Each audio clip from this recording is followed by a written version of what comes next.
During the run-up to the American withdrawal from Afghanistan, there was a number of concerns raised about what world would await those who will now live under Taliban rule, and in particular, concerns about what would happen to women in the country. But women are also not the only people who might find a country with a very different view of their rights, of their fundamental value as humans.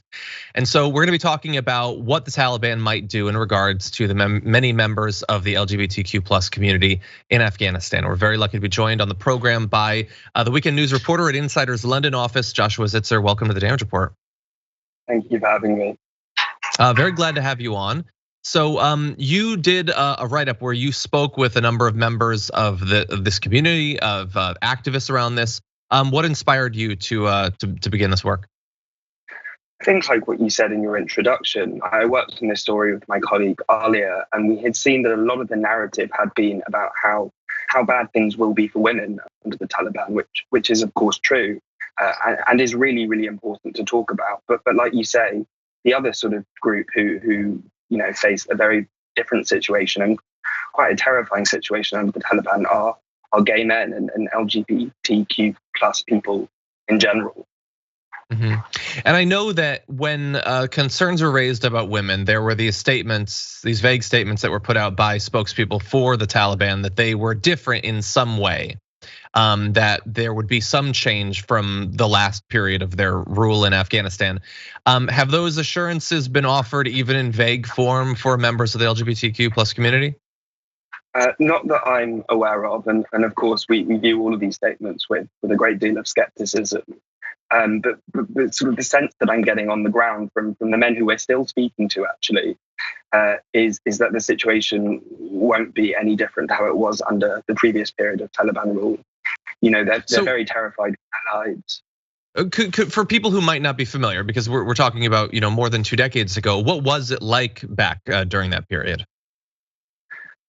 Well, there are reports of there being, killings of gay men, of rapes, of beatings. It wasn't really a safe place at all for gay men. And the situation, over the last 20 years with sort of an American-backed government wasn't much better. But as far as we know, the death penalty wasn't used since the Taliban were last in power.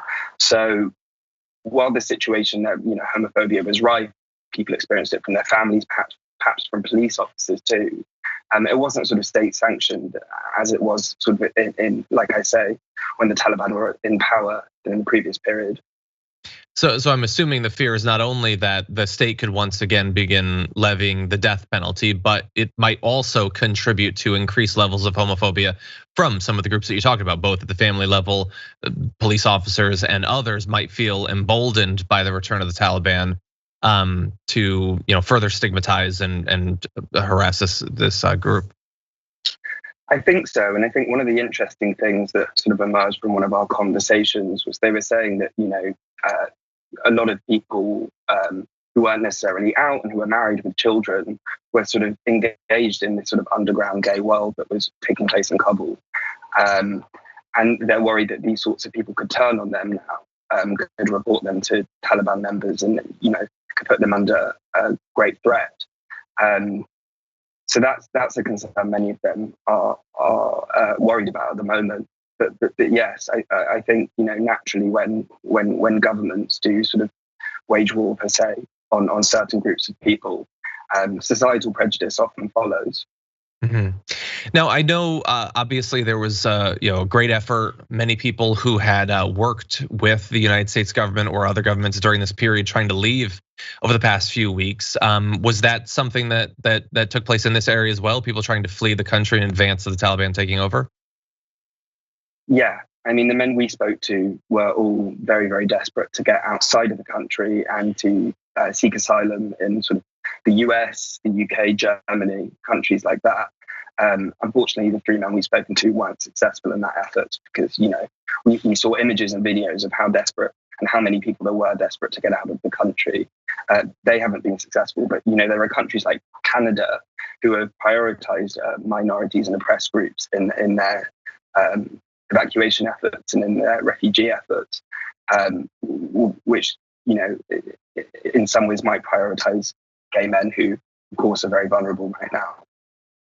And so you mentioned Canada there, the countries like the US, the UK, have there been any assurances given that any sort of increased access to people from this community might get some sort of preferential treatment for traveling outside of the country, or is it at this point what is left to members of this community? Is there any reason to hope that they'll be able to leave, or have those doors mostly been closed at this point?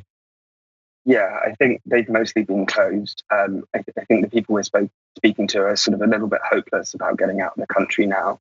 I mean, you are hearing talks of people trying to get to Pakistan or to Iran, and from there get to other countries, maybe Turkey, where then they might be able to get to Europe.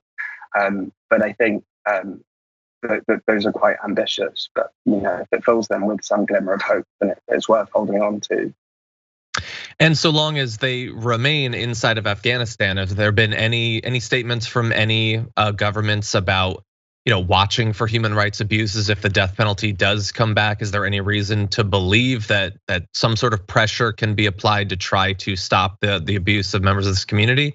Or is it pretty much just we expect that it is going to be like the late 90s in Afghanistan once again? I can imagine there would be international pressure, and there are lots of sort of charities and human rights groups who are working already to make sure that people are aware of the situation and how vulnerable these people are. So I think, and I hope that there will be pressure, because that's very, very important, because these are sort of a minority group who don't often get their stories told because they're living in such secrecy. Exactly, and I assume one of the fears might be that easy access via journalists might be a little bit more difficult now with the Taliban coming in.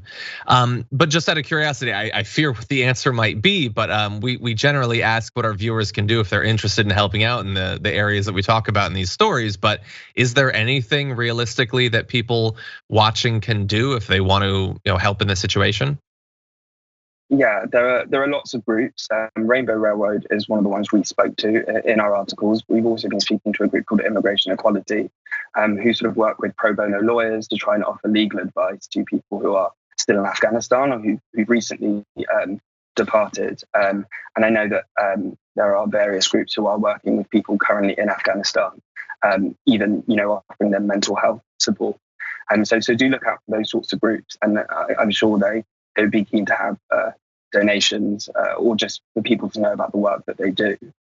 Yeah, I imagine so. Joshua Zitser, thank you both for joining us and for your write-up. Definitely everyone watching this, you should head to Insider. You can find out more details there, more results of Joshua's interviews. We really appreciate you joining us. Thank you for having me.